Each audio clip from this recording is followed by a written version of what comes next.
ಅಭ್ಯರ್ಥಿ ನಾಸೀರ್ ಹುಸೇನ್ ವಿರುದ್ಧ ರಾಜ್ಯಾದ್ಯಂತ ಪ್ರತಿಭಟನೆ ನಡೀತಾ ಇದೆ. ಆಕ್ರೋಶಗಳನ್ನು ವ್ಯಕ್ತಪಡಿಸ್ತಾ ಇದ್ದಾರೆ. ಹಾಗೆ ಚಾಮರಾಜನಗರದಲ್ಲೂ ಕೂಡ ಬಿಜೆಪಿ ಯುವ ಮೋರ್ಚಾ ವತಿಯಿಂದ ಪ್ರತಿಭಟನೆ ನಡೆದಿದೆ.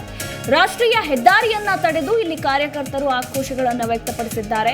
ಇನ್ನು 30ಕ್ಕೂ ಹೆಚ್ಚು ಕಾರ್ಯಕರ್ತರನ್ನ ವಶಕ್ಕೆ ಪಡೆದುಕೊಂಡಿದ್ದಾರೆ ಪೊಲೀಸರು. ರಾಜ್ಯಾದ್ಯಂತ ಬಿಜೆಪಿ ಕಾರ್ಯಕರ್ತರನ್ನ ನಿಭಾಯಿಸೋದ್ರಲ್ಲಿ ಹರಸಾಹಸವೇ ಪಡ್ತಾ ಇದ್ದಾರೆ ಪೊಲೀಸರು ಅಂತಾನೆ ಹೇಳಬಹುದು. ಯಾಕಂದ್ರೆ ಎಲ್ಲಾ ಜಿಲ್ಲೆಗಳಲ್ಲೂ ಕೂಡ ಇವತ್ತು ಪ್ರತಿಭಟನೆ ನಡೀತಾ ಇದೆ. ಕಾಂಗ್ರೆಸ್ ಕಚೇರಿಗಳಿಗೆ ಮುತ್ತಿಗೆ ಹಾಕ್ತಾ ಇದ್ದಾರೆ. ಸರ್ಕಾರದ ವಿರುದ್ಧ ಆಕ್ರೋಶಗಳನ್ನು ವ್ಯಕ್ತಪಡಿಸುತ್ತಿದ್ದಾರೆ.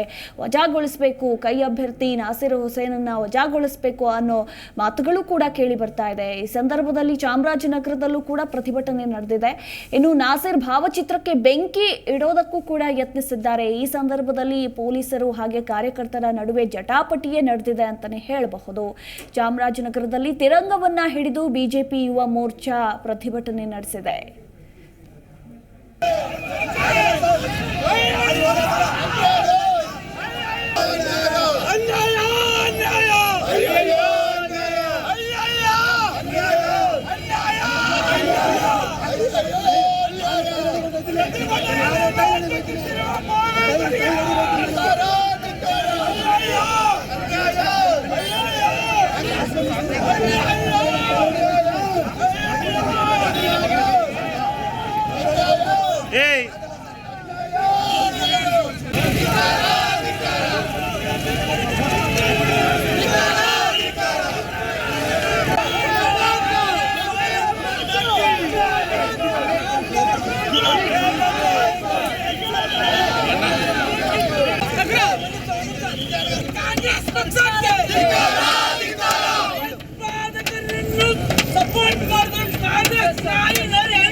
ಜಿ ಕನ್ನಡ ನ್ಯೂಸ್ ಈಗ ನಿಮ್ಮ ಮನೆಯಲ್ಲೇ ನೋಡಿ.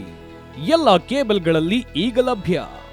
ಸನ್ Direct 292, Jio TV 1334, U Digital 162, City Cable 51, GTPL 17, Abhishek cables 821, Rockline telecommunication 51, Shri Basaveshwara number 60, Vinayaka Digital number 53, In Digital number 896ರಲ್ಲಿ.